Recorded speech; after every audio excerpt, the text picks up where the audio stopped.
time or space to buy when BLG own the siege potential without long range there. Oh, Bong's in trouble here. Xun getting his combo off the Wild Growth to find the knockup. All out, pulls Bong out away from the team and still goes down anyway. Is Oddie now getting chased down by Elk? The Gale Force there, repelled. Doesn't quite get him to safety as this rocket will connect. But a comet from the sky to turn it around for Mireu. Sayo alongside his mid laner. They're trying to survive, but Bin wants redemption, gets his stun, and Xun there to finish the job shortly. This spear lands, and Bin gets himself onto the scoreboard as Elk wants a little more. These spears are absurd, and Xun knows it's his debut, knows he wants to show up.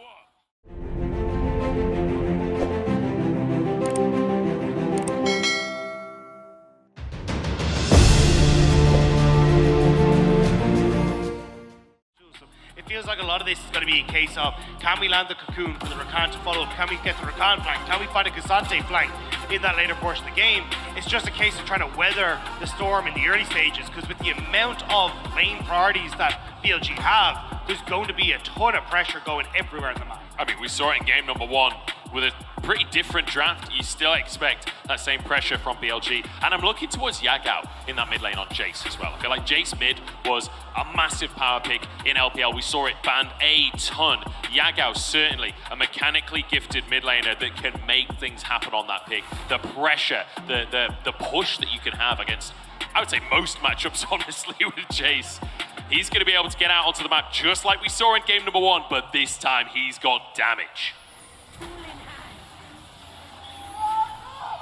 Loaded onto the Rift for game number 2 here, BLG versus R7. I don't know if you heard that, but we've got BLG Gyos going on here in London.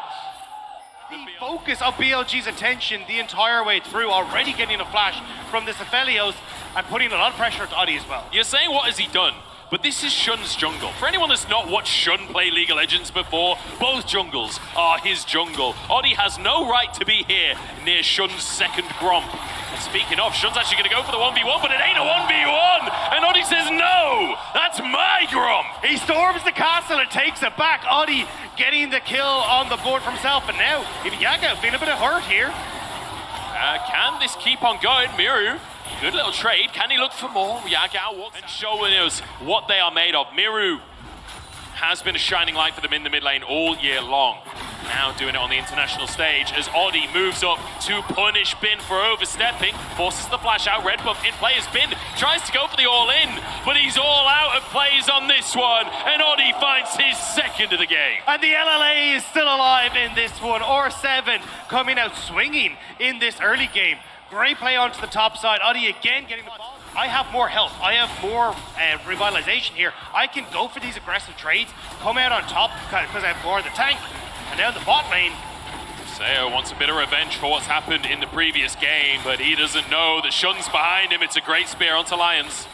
Oddie, nowhere near. Oddie's currently in the top lane Tribrush. He's trying to make a play on the opposite side of the map as the wave finally crashes, but Xun's already done it.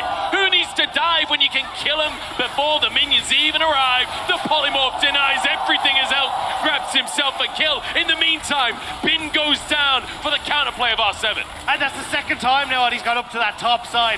Finally giving Bong a little bit of help, and it's coming at dividends for 2 kills on the top end for 1 in the bot again. It's looking good so far. Hits level 6 and looks for an all-in onto Yagao. Knocked back for the Comet. Oh, we got falls out of the sky, pulls him in, and forces the flash. Mireu wants solo kills. Xun could be in trouble as he's going toe-to-toe. Spider versus Cougar. Who wins it out? It's the Spiders so far. Xun dives back in to find his solo kill. As On actually denies the solo kill, gets an assist for himself there. Mireu, though, can't bully when there's 3 people in his lane. A champion like Rekenkton, he's going cool. You know it's going to be a fairly passive lane, a fairly slow lane up there. I want to kind of take stock. I'm not going to have a chance because Yagao getting pulled back, knocked up, and burned down. Mireu brings ASOL, the new version, for the first time ever at an international, and he shows up huge. Xun next as the target, but he will walk away with his life. Oh wait, Elk, go for Sayo.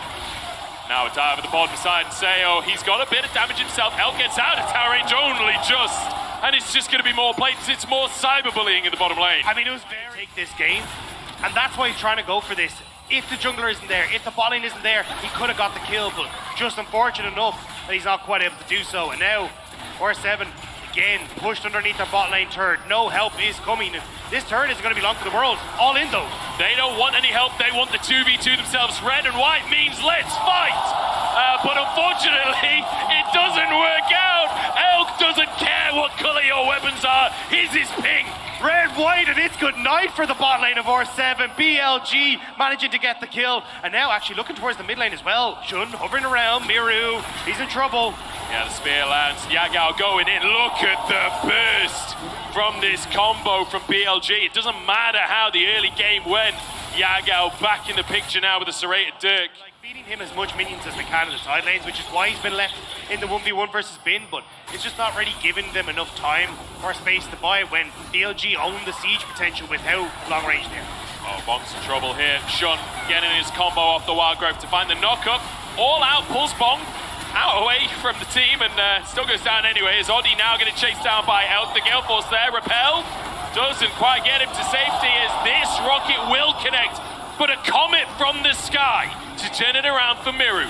Sayo alongside his mid laner. They're trying to survive, but Bin wants redemption, gets his stun, and Xun there to finish the job shortly. This spear lands, and Bin gets himself onto the scoreboard as Elk wants a little more. These spears are absurd, and Xun knows it's his debut, knows he wants to show up.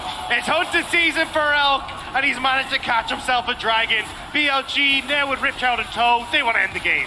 And they might just do it. I mean, G2 finished the game yesterday in 20 minutes. There, you win your lane, and then that guy comes back and kills you later like, screw this, I'm done. And Bong, he might be done for as well. He might just be. Xun has the damage. He's a big old Nidale at this point. The all-out not going to be enough here as the dash away from Xun. A bit more long-range follow-up is there. The stun from Bin to set up for Xun to go legendary. And a legendary debut performance from Xun. His first ever finals in the LPL this year. His first ever international tournament. And it might be his first ever international win if they can keep it up. A good little knock-up though. A pick found. And perhaps more for R7. Moonlight Vigil wide as Mireu charges out onto Elk, but Elk is charging back! The damage fires through the reset, and Elk takes them down. The confidence from Elk and the follow-up from Xun. He wants to make sure that R7 go right the way back to the base. Now 2 inhibitors down as the 20-minute mark is crested, and they're looking to go for next turn. I don't know exactly his face. And rightly so is Bong. Looking for an all-out in the top side. Yagao the target. And so close to miraculous. That's in a 2v1. Still no, you got pushing mid coming through for Elk. Opportunity on the top side here for BLG to crack open these top lane structures. Again, yes, you got the Baron buff for R7, but if you got no minions, it's not really going to help you out too much. And Elk and the range that the rest of this BLG roster offer makes it very difficult to try and defend this base. And I respect the pace at which BLG are playing this, because domestically, I feel like they would have just thrown themselves at Nexus Towers by this point and tried to brute force the end, risked it. But they're here on the international stage. It's the first time the organization has ever made it to an international, and they are taking this seriously. They're playing it by the book. They're looking for all 3 inhibs to finish the game. They don't even need to worry about trying to get someone in towards mid lane. They already have the super creeps there that's pushing in. Bot lane, got 2 super creeps that are going to be hitting in just a few seconds time as well. So BLG just continue to put all this pressure on the top side. Dragon is up in 30 seconds, but I really don't think BLG are going to worry about that one too much, to be honest. Yeah, it's kind of funny to see that R7 are actually up 300 gold in their Red Bull Baron power play so far, managing to, that Baron alone, kind of mitigating some of the lead. Sayo in trouble, and the rocket threads the needle. Elk looking for more. Double as he charges into the base. The tower's down, and Elk sees his moment. The comet from the skies, triple in. Yagao to set it up. Elk makes it to the international stage for the first time ever, and it's denied. The setup was there, and Xun says, not a hope, boy. This is our first game as well, but we'll take the series anyway. Xun says